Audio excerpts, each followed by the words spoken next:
ஆண்டவராகிய இயேசு கிறிஸ்துவின் நாமத்தினால் உங்களை வாழ்த்துகிறேன். இந்த நாளிலும் ஒரு சில நிமிடங்கள் நம்ம ஆண்டவரை ஆராதித்து பாட இருக்கிறோம். கர்த்தர் செய்த நன்மைகள், செய்ய போகிற நன்மைகள், நம்மை இந்த அளவு நம்மளை உயிரோடு வைத்திருந்து நம்மளை காத்து வழிநடத்திய தேவாதி தேவனை சில பாடல்களை பாடி ஆராதிக்க போகிறோம். இதை கேட்டுக்கொண்டிருக்கிற அன்பார்ந்த பிள்ளைகளே, நீங்களும் எங்களோடு சேர்ந்து ஆண்டவரை துதித்து பாடுறீங்களா? கரங்களை தட்டி பாடுங்களேன். நாம் ஆராதிக்கும் தேவன் நல்லவர், விடுவிக்க அவர் வல்லவர். நாம் ஆராதிக்கும் தேவன் நல்லவர், விடுவிக்க வல்லவரே. நாம் ஆராதிக்கும் தேவன் நல்லவர், விடுவிக்க வல்லவரே. எரிகின்ற அக்கினிக்கும் ராஜாவிற்கும் விடுவிக்க வல்லவரே. அக்கினிக்கும் எரிகின்ற அக்கினிக்கும் ராஜாவிற்கும் விடுவிக்க வல்லவரே. நம்மை காத்திடுவர் தூதரை அனுப்பிடுவார். அக்கினி ஜுவாலை நம்மை அவியாமல் காத்திடுவார். நம்மை காக்கின்றவர் தூதரை அனுப்பிடுவார். அக்கினி ஜுவாலை நம்மை அவியாமல் காத்திடுவார். இதை விடாமல் ஆராதிப்போம், நம் வாழ்வில் என்றும் ஜெயமே. இதை விடாமல் ஆராதிப்போம், நம் வாழ்வில் என்றும் ஜெயமே. நாம் ஆராதிக்கும் தேவன் நல்லவர், விடுவிக்க வல்லவரே. நம்மை அழைத்தவரோ அவர் கைவிடவே மாட்டார். கலந்தாமல் முன் சென்றிட கரம் பற்றி நடத்துவாரா? நம்மை கரம் பற்றி நடத்துகிற தேவர். நம்மை அழைத்தவரோ கைவிடவே மாட்டார். கரங்களை கட்டி சேர்ந்து பாருங்க. கலந்தாமல் முன் சென்றிட கரம் பற்றி நடத்திடுவார்.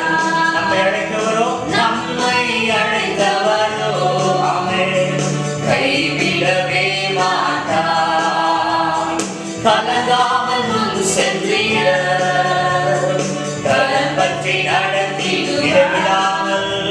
விடாமல் ஆராதிப்போம், நம் வாழ்வில் என்றும் ஜெயமே. இதை விடாமல் ஆராதிப்போம், நம் வாழ்வில் என்றும் ஜெயமே. சத்துருவின் கோட்டைகளை அகற்றிட உதவி செய்வாராம். கைதாமல் முன் சென்றிட தாங்கியே அவர் நடத்துவார். அல்லேலூயா. நம்மளை தாங்கி வழி நடத்துகிற தெய்வம் அவர் இயேசு ஒருவர்தான். கரங்களை தட்டி எங்களோடு சேர்ந்து பாருங்களா. சத்துருவின் கோட்டைகளை அகற்றிட உதவி செய்வார். கைதாமல் முன் சென்றிட தாங்கியே நடத்திடுவார். சத்துருவின் கோட்டைகளை சத்துருவின் கோட்டைகளை தயங்காமல் உதவி செய்வார். தயங்காமல் சென்றிட தயங்காமல் சென்றிட கரங்களை தட்டி ஆண்டவரை மகிமைப்படுத்துவோம். இடைவிடாமல் ஆராதிப்போம், நம் வாழ்வில் என்றும் ஜெயமே. இடைவிடாமல் ஆராதிப்போம், நம் வாழ்வில் என்றும் ஜெயமே. நாம் ஆராதிக்கும் தேவன், நாம் ஆராதிக்கும் தேவன் நல்லவர், அவர் விடுவிக்க வல்லவர். எரிகின்ற அக்கினிக்கும் ராஜாவிற்கும் விடுவிக்க வல்லவர். எரிகின்ற அக்கினிக்கும் ராஜாவிற்கும் விடுவிக்க இடைவிடாமல் ஆராதிக்கிறோம் என்றும் ஜெயமே. இடைவிடாமல் ஆராதிப்போம், நம் வாழ்வில் என்றும் ஜெயமே. ஹல்லேலூயா. இன்னொரு பாடலை எங்களோடு சேர்ந்து பாடுங்கள். உம்மை நான் ஆராதிப்பேன், உம்மை நான் ஆராதிப்பேன். என் ஆட்கள் முடியும் வரை, என் ஜீவன் பிரியும் வரை, என் சுவாசம் முடியும் வரை ஆண்டவரே உம்மையே நான் ஆராதிப்பேன், உம்மையே நான் ஆராதிப்பேன் என்று சொல்லி ஒரு பக்தன் வராக பாடுகிறார். எனவே இதோடு சேர்ந்து நீங்க சும்மா இருக்காங்க, கைகளை கட்டி ஆண்டவரை மகிமைப்படுத்துகிற ஆண்டவரே, என் நாட்கள் இருக்கும் வரை நான் உண்மை ஆராதிப்பேன்.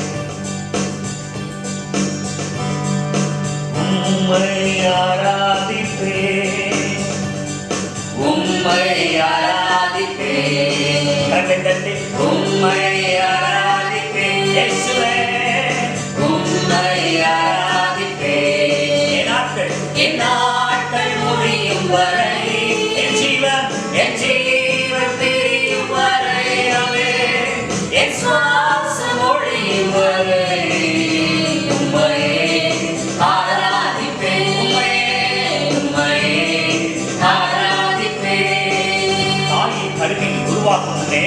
அவர் நம்மை தெரிந்து கொண்டவர்.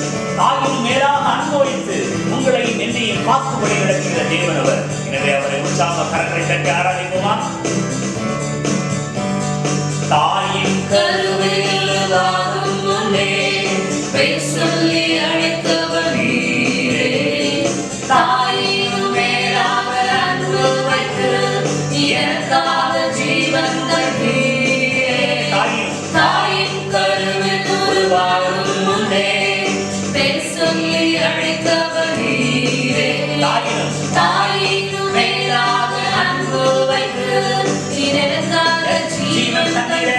என் நாட்கள் முடியும் வரை, என் நாட்கள் முடியும் வரை, என் ஜீவன் பிரியும் வரை, ஜீவன் பிரியும் வரை, சுவாசம் ஒழியும் வரை, சுவாசம் ஒழியும் வரை, கரங்களை தட்டி உம்மை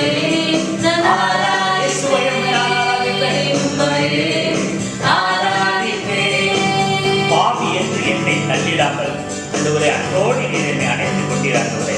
என்னையும் உம்முடன் சேர்த்து கொள்ள நீர் எனக்காக மீண்டும் வருகிறேன் என்ற நம்பிக்கையோடு நாங்கள் வாழ்கிறோம். உண்மையே ஆராதிப்போம்.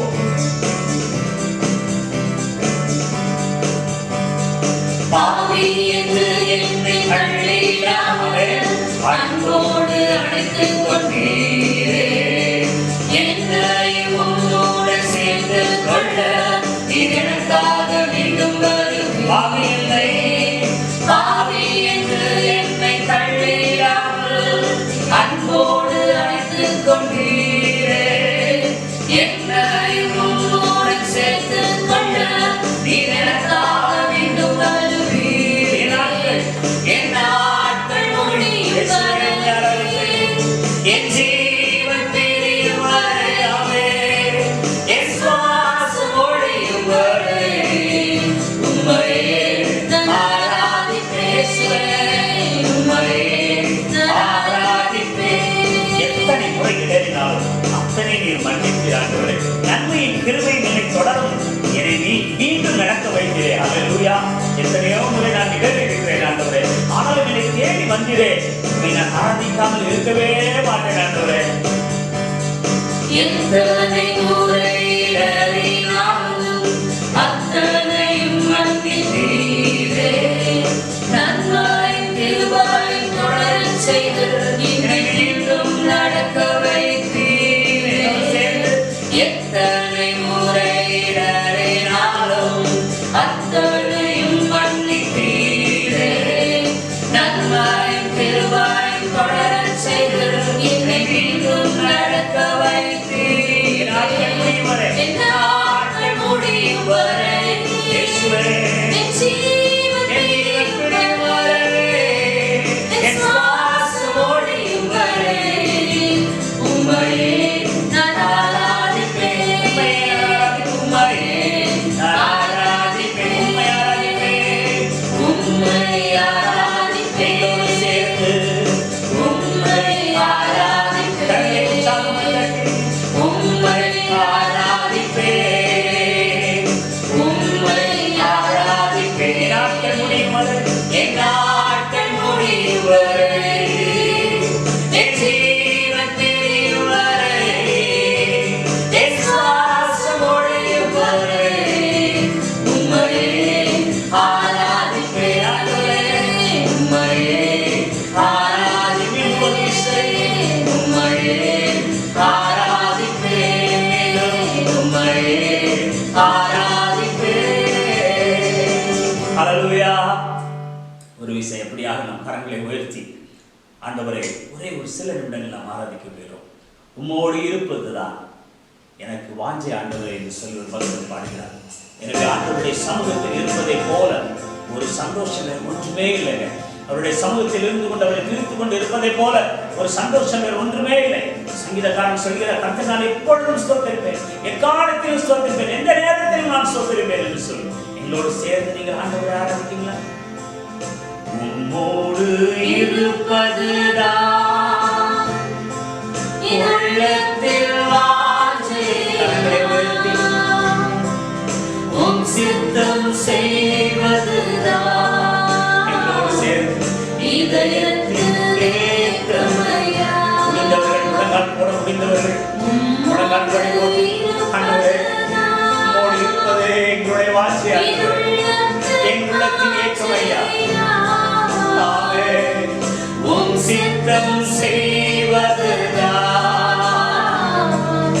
இதயத்தில் ஏக்கமையா. எனக்காக யாவும் செய்து முடிப்பவரே, எனக்காக யாவும் செய்து முடிப்பவர், உங்களுக்காக யாவும் செய்து முடிக்கிற தேவன் உங்கள் அருகில் இருக்கிறார். ஆமென்.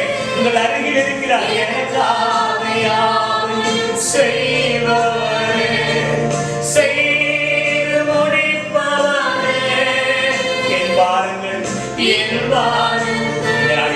எத்தனை வாரங்களோடு, எத்தனை சுமைகளோடு, எத்தனை கவலைகளோடு நீங்கள் இருந்தாலும் ஆண்டவர் நாளில் சொல்கிறார், நான் வருஷத்தில் இருக்கிறேன் மகனை, எதற்கும் கவலைப்படாதே என்று சொல்லி இதே அதை கலந்ததை நாம் தேவன் நம்மோடு கூட இருக்கிறேன் என்று சொல்கிறார். எனவே என்னோடு சேர்ந்து நீங்க பாருங்க, ஆண்டவரே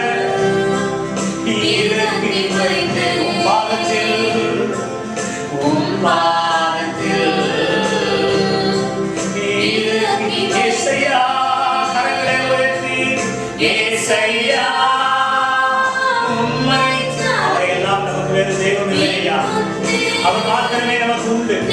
கண்ணீரை காண்கிற தேவன் அவர் ஒருவர் தான். கவலைகளை ஆற்றுகிற தேவன் அவர் ஒருவர் தான். நம்மளை வாழ்வோடு சேர்த்து வைக்கிற தேவன் அவர் ஒருவர் தான். சிங்காசனத்தில் வீற்றிருக்கும் பரிசுத்தரே, பரிசுத்தரே, சிங்காசனத்தில் வீற்றிருக்கும் எனக்கு சிங்காசனம் எனக்கு பாதத்தை சொன்னவர் ஆராதனை உமக்கு, ஆராதனை ஆராதனை உமக்கு, ஆராதனை கேருபீன்கள் சேராவின்கள் போற்றிடும் எங்கள் பரிசுத்த கேருபீன்கள், கேருபீன்கள் மத்தியில் வாசமாயிருக்கிற தேவன், அவரை நாம் ஆராதிப்போம். ஆராதனை ஒன்றுதான் நமக்கு விடுதலை. ஆராதனை ஆராதனை ஆராதனை உமக்கு, ஆராதனை இது ஒரு விசை, ஆராதனை உமக்கு. உள்ளத்தின் ஆழத்தில் ஆண்டவரை ஆராதிங்க. நீங்க ஒரு பெரிய விடுதலை கர்த்தர் உங்கள் இல்லத்திலே கொடுக்க போகிறார். அல்லேலூயா.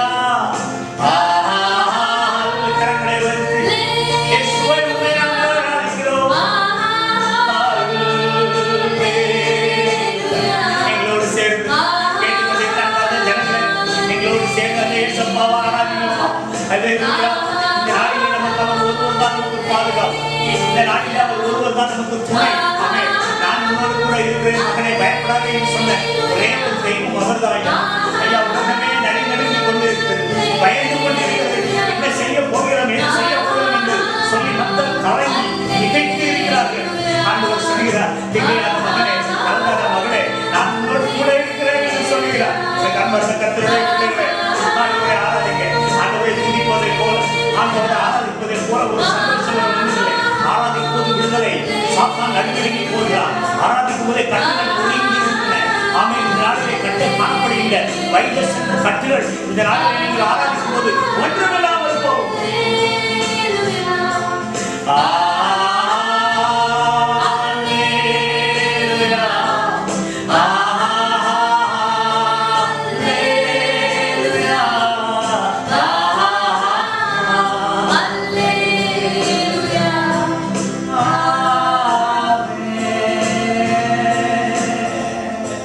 அன்பார்ந்த தேவனே,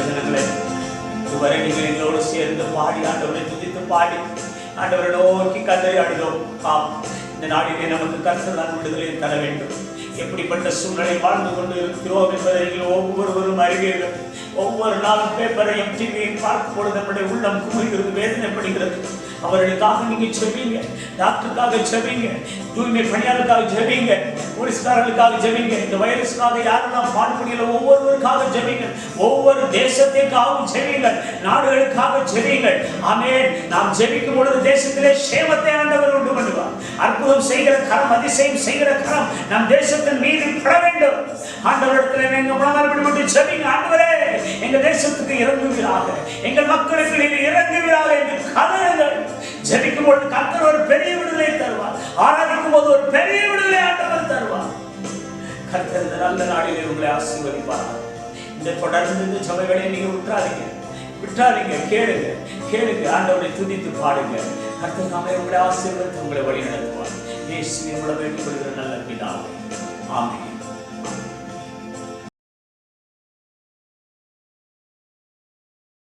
ஆண்டவராகிய இயேசு கிறிஸ்துவின் நாமத்தினால் உங்களை வாழ்த்துகிறேன். நல்ல ஒரு அருமையான ஒரு ஆராதனை நீங்கள் எங்களோடு சேர்ந்து ஆண்டவரை துதித்து பாடியிருப்பீர்கள் என்று நான் நினைக்கிறேன், சந்தோஷப்படுகிறேன். இப்பொழுதும் உங்கள் மத்தியில் ஒரு ஆண்டவருடைய வார்த்தையை ஒரு சில வசனங்களை கொண்டு உங்களோடு நான் பேச ஆசைப்படுகிறேன். கர்த்தர் இந்த நாளிலே அது கிரியை செய்வாராக. இந்த நாளிலும் உலகம் முழுவதும் கொரோனா என்ற வைரஸ் நம்முடைய ஆட்டி படைக்கிறது. நம்மளுடைய மனங்கள் கவலையிலும் தத்தளிப்பிலும் அடுத்தது என்ன செய்வோம் என்று தெரியாதபடி மிக வேதனையோடு இருக்கிறோம். எனவே நாளிலே கர்த்தர் உங்களுக்கு தந்த ஒரு வசனத்தை உங்கள் மத்தியிலே நான் கூற விரும்புகிறேன். சங்கீதம் 91 அதிகாரம் 10வது வசனம் இப்படியாக சொல்கிறது, ஆகையால் பொல்லாப்பு உனக்கு நேரிடாது, வாதை உன் கூடாரத்தை அணுகிறது. இது எல்லோருக்கும் தெரிந்த ஒரு வசனம், பரிச்சயமான ஒரு வசனம். உன்னதமானவரின் மறைவில் இருக்கிறவர் சர்வ வல்லவருடைய நிழலில் தங்குவானாம். ஆமே. இந்த வசனம், இந்த அதிகாரத்தில் தான் இப்படிப்பட்ட ஒரு வசனம் இருக்கிறது. பொல்லாப்பு உனக்கு நேரிடாது, வாதை உன் கூடாரத்தை அணுகாது. ஆமென். அன்பானவர்களே, கர்த்தருடைய பிள்ளைகள் கர்த்தரை உண்மையாய் தேடும் பொழுது அவர்களுடைய வாழ்க்கையிலே பொல்லாப்பு நேரிடாதாம், வாதை அவர்களை வீட்டை சூழாதாம், அவர்களை ஆட்கொள்ளாதாம். இப்படி வாதை நமக்கு அணுகாமல் இருப்பதற்கு நாம் என்ன செய்ய வேண்டும்? 2 குறிப்புகளை சொல்லி நான் கடந்து செல்கிறேன். முதலாவது, ஆண்டவரை துதித்து பாட வேண்டுமாம். சங்கீதம் 34:1 சொல்கிறது, கர்த்தரை நான் எக்காலத்திலும் துதிப்பேன், கர்த்தர் நான் எக்காலத்தில் துதிப்பேன். சங்கீதக்காரன் எத்தனையோ பாடுகைகள் மத்தியிலும் ஆண்டவரை நோக்கி சொல்கிறார், கர்த்தாவே நான் எப்பொழுதும் துதிப்பேன். சங்கீதம் 118 சொல்லப்பட்டிருக்கு, நெருக்கத்திலே என் ஆண்டவரை நோக்கி கூப்பிட்டேன், அவர் எனக்கு விசாலமாய் செவி கொடுத்தார் என்று சொல்லி. அல்லேலூயா. ஒவ்வொரு விஷயத்திலும் ஒவ்வொரு காலத்திலும் சங்கீதக்காரன் பல இக்கட்டான நேரத்தில் கூட ஆண்டவரை துதிப்பதில் அவர் விடவே இல்லையாம். அல்லேலூயா. சங்கீதம் 34, கர்த்தரை நான் இக்காலத்தில் ஸ்தோத்திரிப்பேன், அவர் துதி எப்பொழுதுமே வாயில் இருக்குமா. எப்பொழுதுனா எந்த நேரம், காலை மாலை மத்தியான வேளை, எப்பொழுதும் ஆண்டவர் அவர் துதித்துக் கொண்டே இருப்பார். அவர் துதித்துக் கொண்டு இருக்கும் பொழுது அவருக்கு ஒரு பெரிய விடுதலையை ஆண்டவர் அவருக்கு கொடுத்தார். அல்லேலூயா. உதாரணமாக ஒன்று சொல்கிறேன். அப்போஸ்தலர்கள் 16 அதிகாரம் 25-26 வசனத்தை நீங்கள் எடுத்து வாசியுங்கள். அதில் பவுலும் சீலாவும் சிறைச்சாலையில இருந்து ஆண்டவரை துதித்து பாடினார்கள் என்று சொல்லி, அப்படிப்பட்ட ஒரு சிறைச்சாலை அனுபவம். ரோம காலத்திலே சிறைச்சாலை அனுபவம் என்றால் மிகவும் துன்புறுத்துவார்களாம், பயங்கரமாக சித்திரவதை பண்ணுவார்களாம். இயேசு கிறிஸ்துவோட சித்திரவை பற்றி உங்களுக்கு தெரியும். அப்படிப்பட்ட சித்திரவதையின் காலத்திலே அவர்கள் சிறைச்சாலையில் இருந்து ஆண்டவரை துதித்து பாடினார்களாம். வசனம் 26 சொல்கிறது, சடிதியிலே சிறைச்சாலையின் அஸ்திபாரங்கள் அசையும் முடியுமா, அங்கு ஒரு பூமி அதிர்ச்சி உண்டானது என்று சொல்லி வேதாகம், பூமி மிகவும் அதிர்ந்தது என்று சொல்லி வேதாகம் சொல்லுகிறது. அல்லேலூயா. என்ன நடந்தது? கதவுகள் எல்லாம் திறந்தது, எல்லோருடைய கட்டுகளும் கலந்து போயிற்று. ஆமென். துதிக்கும் பொழுது, ஆண்டவரை துதிக்கும் பொழுது, பாடி துதிக்கும் பொழுது கட்டுகள் அறுக்கப்படுகின்றன. நம் குடும்பத்திலே காணப்படும் பாவக்கட்டுகள், சாபக்கட்டுகள், எந்த விதமான கட்டுகளாக இருந்தாலும் சரி, எத்தனையோ கஷ்டங்களிலே, எத்தனையோ கட்டுகளிலே நாம் வாழ்ந்து கொண்டிருக்கிறோம். குடும்பத்தை நினைக்கும் போது, பிள்ளைகளை நினைக்கும் போது, எத்தனையோ திருமணமாகாத பிள்ளைகள் வீட்டில் வாழ்ந்து கொண்டிருக்கிறார்கள். ஐயோ, இவருக்கு ஒரு நல்ல மாப்பிள்ளை கிடைக்கவில்லையே, என் மகனுக்கு நல்ல ஒரு வேலை கிடைக்கவில்லையே, என் கணவன் இன்னும் இந்த குடியிலிருந்து மனமாறவில்லையே, என் மனைவிக்கு நல்ல வேலை, என் மனைவி மாறவில்லையே, என்ன செய்வது என்று சொல்லி புலம்பிக் கொண்டு இருக்கிறீர்கள். ஆண்டவர் சொல்கிறார், இந்த நாளிலே துதிக்கும் பொழுது கட்டுகளை அறுக்கிற தேவன், கட்டுகளை விடுவிக்கிற தேவன். எனவே நீங்கள் துதியுங்கள், ஆண்டவர் உங்கள் குடும்பத்திலே காணப்படும் கட்டுகளை அவிழ்ப்பார். அடுத்ததாக பாருங்க, துதிக்கும் பொழுது எரிகோ கோட்டை தரைமட்டமானது என்று சொல்லி வேதாகம் சொல்கிறது. யோசுவா 6 அதிகாரம் நீங்க எடுத்து வாசிங்க. எரிகோ கோட்டை துதிக்கும் பொழுது தரைமட்டமானதான். ஆமே, உங்களுக்கு முன்பாக, உங்கள் குடும்பத்திற்கு முன்பாக எத்தனை விதமான கோட்டைகள் இருந்தாலும் சரிதான், எரிகோ கோட்டை போல பயங்கரமான கோட்டைகள் உங்கள் முன்பாக நின்று உங்களுடைய பிசினஸ், உங்களுடைய வாழ்க்கையை வளர விடாமல் தடுக்கின்ற எந்த விதமான கோட்டைகள் உங்களுக்கு இருந்தாலும் சரி, நீங்கள் துதியுங்கள், பாடி துதியுங்கள், ஆண்டவரை துதித்து பாடுங்கள். எரிகோ கோட்டை தானாக விழுந்து விடும். அல்லேலூயா. ஏனென்றால் கர்த்தர் துதிகளின் மத்தியில் வாசமாய் இருக்கிற தேவன். நம் ஆண்டவர் துதிகளின் மத்தியில் வாசமாய் இருக்கிற தேவன். 24 மூப்பர்களும் கேருபீன்கள் சேராபீன்கள் யாவரும் ஆண்டவரை எப்பொழுது ஓயாமல் புகழ்ந்து போட்டி சேனைகளின் கர்த்தர் பரிசுத்தர், சேனைகளின் கர்த்தர் பரிசுத்தர் என்று சொல்லி புகழ்ந்து துதித்து பாடிக்கொண்டே இருப்பார்களாம். அப்படிப்பட்ட ஆண்டவருடைய நீங்கள் துதிக்கும் பொழுது உங்கள் குடும்பத்திலே காணப்படும் கஷ்டங்கள், உங்கள் குடும்பத்திலே காணப்படும் கட்டுகள், உங்கள் தனிப்பட்ட வாழ்க்கை, சொந்த வாழ்க்கையிலே காணப்படும் கட்டுகள் ஒவ்வொன்றும் புரிந்து போகும். அடுத்ததாக இரண்டாவதாக ஜெபிக்க வேண்டுமா? அல்லேலூயா. முதலில் துதிக்க வேண்டும், இரண்டாவது ஜெபிக்க வேண்டும். எரேமியா 33:3 சொல்கிறது, என்னை நோக்கி கூப்பிடு, நான் உனக்கு மறு உத்தரவு அருள் செய்வேன், நீ அறியாததும் எட்டாததுமான பெரிய காரியங்களை உனக்கு செய்வேன். அல்லேலூயா. அதிசயங்களை செய்கிற தேவன் நம் தேவன், அற்புதங்களை செய்கிற தேவன். அவர் இந்த பூமியிலே உலாவும் பொழுது, பூமியிலே உயிரோடு இருக்கும் பொழுது நன்மை செய்கிறவராகவே சுற்றி திரிந்தார் என்று வேதாகமம் சொல்கிறது. இந்த கலிலேய நாடெங்கும் அவர் நன்மை செய்கிறவராகவே சுற்றி திரிந்தாராம். கண்களை திறந்தார், காது நடவர்களை நடக்க செய்தார், திமிர்வாதக்காரனை எழுப்ப செய்தார், மரித்தவனை உயிரோடு எழுப்ப செய்தார். இப்படி நன்மை செய்கிறவராகவே சுற்றி திரிந்தார். அந்த ஆண்டவர் சொல்கிறார், என்னை நோக்கி கூப்பிடு. அல்லேலூயா. சங்கீதம் 91:15 சொல்கிறது, ஆபத்து காலத்தில் என்னை நோக்கி கூப்பிடு, நான் உனக்கு மறு உத்தரவு அருள் செய்வேன். ஆனால் ஆமான அன்பானவர்களே, இப்பொழுது ஒரு பெரிய ஆபத்தான சூழ்நிலையில் நாம் இருக்கிறோம். கொர்நேலியு என்ற ஒரு ஜப வீரன் இருந்தான் பாருங்க. அந்த ஜப வீரன் எப்பொழுதும் ஆண்டவரை துதித்துக் கொண்டே இருந்தான், எப்பொழுதும் ஆண்டவரை துதித்துக் கொண்டே இருந்தாராம். அல்லேலூயா. எப்பொழுதும் ஆண்டவரை ஜபத்திலேயே இருந்தாராம். ஜபத்திலே தரித்திருக்கிற ஒரு கொர்நேலியு ஒரு பெரிய மனிதன். அல்லேலூயா. அடுத்தது அப்போஸ்தலர் 12:5 சொல்லப்பட்டிருக்கிறது, பேதுருவை சிறைச்சாலையில் அடைத்து வைத்தார்கள். பேதுருவுக்காக அவருடைய மக்கள், அவருடைய உடன் பிறந்தவர்கள், அவரோடு இருந்த சீஷர்கள் அவனுக்காக ஜெபித்துக் கொண்டிருந்தார்கள். அல்லேலூயா. அவரோடு சேர்ந்த சபை மக்கள் பேதுருவின் விடுதலைக்காக ஜெபித்தார்கள். சிறைச்சாலை திறக்கப்பட்டது, விடுதலை உண்டு என்று சொல்லி வேதாகமம் சொல்கிறது. அல்லேலூயா.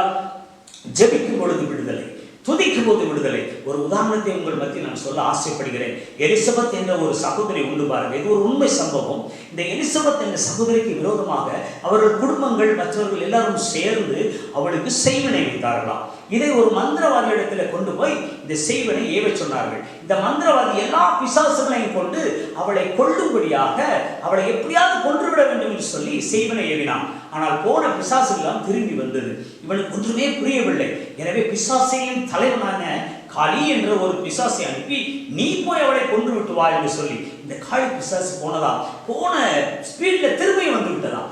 ஏன், என்ன ஆச்சு, என்ன நடந்தது, ஏன் அவளை கொல்ல முடியவில்லை என்று சொல்லி மூர்க்கம் பிடித்தவனாக அந்த மந்திரவாதி கேட்க ஆரம்பித்தான். அதுக்கு அந்த பிசாசு சொல்லிச்சான், அந்த எலிசபெத்தை சுற்றிலும் தீயறிந்து கொண்டிருக்கிறது என்று சொல்லி. அல்லேலூயா, அல்லேலூயா. எனக்கு அன்பார்ந்த தேவனுடைய சனமே, அந்த மந்திரவாதி உடனே அவளை பற்றி விசாரிப்பதற்காக அவளுடைய திருவண்டை போய் அவளை பற்றி விசாரித்தானாம். கேட்டால் நடந்தது என்ன தெரியுமா? அந்த மக்கள் 24 மணி நேரமும் முழங்கால் படையில் நின்று அந்த தேவனை நோக்கி கதறுகின்ற ஒரு வாலிப சகோதரி. அல்லேலூயா. அந்த மந்திரவாதி இந்த செய்தியை கேட்டவுடன், என்னை விட ஒரு பெரிய தெய்வம் உண்டே என்று சொல்லி அந்த நிமிஷமே தன்னை ஆண்டவருக்காக ஒப்பு கொடுத்தாராம் அந்த மந்திரவாதி. இன்று அவர் ஊழியம் செய்து கொண்டிருக்கிறார். உங்களுக்கு தெரிந்திருக்கும், தொட்டனா என்ற ஒரு மந்திரவாதி. அல்லேலூயா, அல்லேலூயா. ஜெபிக்கும் பொழுது உங்களை சுற்றிலும் ஆண்டவர் வேலியிட்டு அடைத்து காத்துக் கொள்வார். நீங்கள் ஜெபிக்கும் பொழுது நெருப்பினால் உங்களை சுற்றி ஒரு பாதுகாவல் இருக்கும் ஐயா. உங்களை வாதிய நோய் அணுகாது, எந்த கொள்ளை நோய்களும் உங்களை அணுகாது, பொல்லாப்பு உங்களுக்கு நேரிடாது, சத்துருவின் கண்கள் உங்கள் மீது படாது, உங்கள் குடும்பத்தின் மீது படாது. அல்லேலூயா, அல்லேலூயா. யோபு 42:10 சொல்கிறது, யோபு தன் நண்பர்களுக்காக, தன் சிநேகிதருக்காக ஜெபித்தாராம். கர்த்தர் அவருடைய சிறையிருப்பை மாற்றி இரட்டத்தனையான ஆசீர்வாதம், முன்பை பார்க்கிலும் அவருடைய பின்னடமை மிகவும் ஆசீர்வாதமாக இருக்கப்பட்டது. எனக்கு அன்பான கர்த்தருடைய பிள்ளைகளை, உங்களிடத்தில் சொல்லுகிற ஒரு காரியம், இந்த நாளிலே நாம் அறிந்து வேதனைப்பட்டு கொண்டிருக்கிற ஒரு காரியம். எத்தனையோ மக்கள் செத்து மடிந்து கொண்டிருக்கிறார்கள் இந்த நோயினால். எனவே நாம் இந்த நாளிலே செய்ய வேண்டியது என்ன தெரியுமா? முழங்கால் படிவிட்டு, ஆண்டவரே, உங்களுக்கு எப்பொழுதெல்லாம் டைம் கிடைக்கிறதோ அப்ப எல்லாம் நீங்க ஆண்டவரை துதிச்சுக்கிட்டே இருங்க. குடும்பமா ஜெபம் பண்ணுங்க. நைட் ப்ரேயர் குடும்பமாக ஜெபிங்க. எங்கள் குடும்பத்தில் நாங்கள் செய்கிறதை உங்களுக்கு நாங்கள் சொல்கிறோம். குடும்பமாக சேர்ந்து ஆண்டவரை துதித்து பாடுங்க. எத்தனை பாடலை பாட முடியுமோ நீங்கள் பாடுங்க. அது மாத்திரமல்ல, குடும்பமாக ஜெபிங்க, வேதம் வாசிங்க, முழங்கால் படிப்பட்டு ஜெபிங்க. தனிமையிலே நீங்கள் ஆண்டவரை தேடுங்கள். அது ரொம்ப முக்கியம். தனிமையிலே நீங்கள் ஆண்டவரை தேடுங்கள். கர்த்தர் உங்களோடு உலாவுவார். அல்லேலூயா. உங்களோடு உறவாடுவார். இயேசு பல நாட்களில் தனிமையிலே, ஒலிவமலையிலே தனிமையிலே பிதாவை நோக்கி ஜெபித்தார் என்று சொல்லி வேதாகமம் சொல்கிறது. மத்தேயு, மார்க்கு, லூக்கா அதிகாரத்தை நீங்கள் வாசித்து பாருங்கள். பல நேரங்களில் அவர் தனிமையில் ஜெபித்தார். அன்பார்ந்த கர்த்தருடைய பிள்ளைகளை, கேட்டுக்கொண்டு இருக்கிற பிள்ளைகளை, இன்னைக்கு நாங்கள் எங்கள் குடும்பமாக நாங்கள் ஆண்டவரை தேடினால்தான் கர்த்தரை எங்களை ஆசீர்வதித்து வைத்திருக்கிறார். உங்களுக்கும் நாங்கள் சொல்வதற்கு அது வசதியாக இருக்கிறது. எனவே நீங்கள் இதுவரை செய்யாவிட்டாலும் பரவாயில்லை, இனி ஆண்டவருக்காக முழங்கால் படி நில்லுங்கள், துதித்து பாடுங்கள், ஜெபியுங்கள், முழங்கால் படி போடுங்கள், குடும்பமாக ஜெபிங்கள், பிள்ளைகளாக ஜெபிங்கள், பிறருக்காக ஜெபிங்கள், உங்கள் பக்கத்து வீட்டுக்காரர்கள் ஜெபிங்கள், ஏழைகளுக்காக ஜெபிங்கள், கஷ்டப்படுகிறவர்களுக்காக ஜெபிங்கள், தேசத்திற்காக ஜெபியுங்கள், நோயினால் சாகிற மக்களுக்காக ஜெபியுங்கள். கர்த்தர் உங்கள் சிறையிருப்பை மாற்றுவார். உங்கள் குடும்பத்திலே சந்தோஷத்தையும் சமாதானத்தையும் உண்டு பண்ணுவார். அல்லேலூயா. நீடிய சாந்தம், சமாதானம், உலகம் தரக்கூடாத சமாதானத்தை கர்த்தர் உங்களுக்கு தருவார். அல்லேலூயா. சங்கீதம் 30:8 சொல்கிறது, சங்கீதம் 30:11 சொல்கிறது. ஆமென். கர்த்தர் உங்களை, உங்களுடைய புலம்பலை ஆனந்த களிப்பாக மாற்றுவார். அல்லேலூயா. 30:11 சொல்கிறது, என் புலம்பலை ஆனந்த களிப்பாக மாற பண்ணுகிறார். அல்லேலூயா. 12 என் தேவனாகிய கர்த்தாவே, உம்மையே நான் ஆராதிப்பேன், உண்மையான ஸ்தோத்திரிப்பேன் என்று சொல்லி, எனக்கு அன்பானவர்களே, கேட்டுக்கொண்டிருக்கும் ஜனங்களே, ஆண்டவர் இந்த நாளிலே உங்கள் கவலைகளை மாற்றுகிறவர், உங்கள் கண்ணீரை மாற்றுகிறவர், உங்கள் புலம்பலை ஆனந்த களிப்பாக மாற்றப் போகிறார். துதியுங்கள், ஜெபியுங்கள், கர்த்தரை நோக்கி கூப்பிடுங்கள். கண்களை மூடி ஜெபிப்போமா? முழங்கால் படி போட முடிந்தவர்கள் முழங்கால் படி போட்டுக் கொள்ளுங்கள். அன்பின் கர்த்தாவே, துதிகளின் மத்தியில் வாசமாக இருக்கிற எங்கள் தெய்வமே, நீர் கொடுத்த இந்த வசனங்களை எங்களுக்கு ஆசீர்வதித்து தெரிவீராக தகப்பனே. ஆண்டவரே, இதுவரை நாங்கள் எப்படி இருந்தோமோ தெரியாது, ஆனால் இனி உண்மை நாங்கள் துதிப்போம். ஆண்டவரே, நாங்கள் குடும்பமாக தனியாக நாங்கள் ஜெபிப்போம், பிறருக்காக நாங்கள் ஜெபிப்போம், எங்கள் அயல் வீட்டாருக்காக ஜெபிப்போம், எங்களோட உடன் பிறந்தவர்களுக்காக ஜெபிப்போம், கஷ்டப்பட்டவர்களுக்காக ஜெபிப்போம். ஆண்டவரே, எங்கள் தேசத்திற்காக நாங்கள் ஜெபிப்போம். கர்த்தாவே, ஆண்டவரே இறங்கும். ஆண்டவரே, எங்கள் குடும்பம் ஒரு ஜெபிக்கிற குடும்பமாக, ஒரு கொர்நேலியின் குடும்பமாக, துதிக்கும் தாவீதின் குடும்பமாக எங்கள் குடும்பத்தை நீர் மாற்றுவீராக. ஆண்டவரே, பல பேருக்கு எங்கள் குடும்பத்தை நீர் பயன்படுத்துவீராக. பல பேருக்கு உம்மை பற்றி சொல்லும் கருவிகளாக எங்களை மாற்றுவீராக. ஆண்டவரே, நானும் என் வீட்டாரமோ கர்த்தரை சேவிப்போம் என்று யோசுவா சொன்னது போல எங்கள் குடும்பம் உம்மை அறிவிக்கிற குடும்பமாக மாற என் தேவனீர் எங்களுக்கு கிருபை செய்வீராக. எல்லாவற்றையும் நீர் பொறுப்படுத்திக் கொள்ளும். ஆண்டவரே, எங்கள் வாதை எங்கள் கூடாரத்தை அணுகாதபடி எங்கள் தேவன் எங்கள் வீட்டை சுற்றிலும் ஒரு எல்லை கோட்டை வரைவீராக. முத அக்கினி மதில்கள் எங்கள் வீட்டை சுற்றிலும் இருப்பதாக. ஆண்டவரே, இயேசுவின் மூலம் வேண்டிக் கொள்கிறேன். நல்ல ஜீவனுள்ள பிதாவே, ஆமென், ஆமென். கர்த்தர் உங்களை ஆசீர்வதிப்பார். பிள்ளைகளை, இதை நீங்கள் கேட்டுக்கொண்டிருக்கிறீர்கள், எங்களோடு ஆராதித்திருக்கிறீர்கள். நன்றி. இந்த வார்த்தைகள் உங்களுக்கு பிரயோசனமாக இருக்கும் என்று கர்த்தருக்குள் விசுவாசிக்கிறேன். எனவே ஜெபியுங்கள். இந்த சூழ்நிலையின் மத்திய உங்களுக்கு தெரியும், நீங்கள் ஜெபியுங்கள், துதியுங்கள், பிறருக்காக ஜெபியுங்கள். கர்த்தர் உங்கள் வீட்டை சுற்றிலும் யோபுவுக்கு எப்படி வேலியிட்டு காத்து கொண்டாரோ அதே போல உங்கள் குடும்பத்தை காத்துக்கொள்வார். வாதை உங்கள் கூடாரத்தை அணுகாது, பொல்லாப்புகளில் நேரிடாது. ஆண்டவர் உங்கள் புலம்பலை ஆனந்த களிப்பாக மாற்றுவார். அல்லேலூயா. எங்களை பற்றி மேலும் நீங்கள் அறிய விரும்பினால் செருபில் மினிஸ்ட்ரி என்று சொல்லி யூடியூப்ல நீங்க அப்ளை பண்ணும் பொழுது எங்களுடைய பாடல்கள், மெசேஜஸ் எல்லாம் வரும். நீங்க அதை கேளுங்க, மற்றவங்களுக்கு ஷேர் பண்ணுங்க, எங்களுக்காக ஜெபித்துக் கொள்ளுங்கள். உங்களுக்காக நாங்கள் ஜெபித்துக் கொள்கிறோம். கர்த்தர் உங்களை ஆசீர்வதிப்பார். ஆமென், ஆமென்.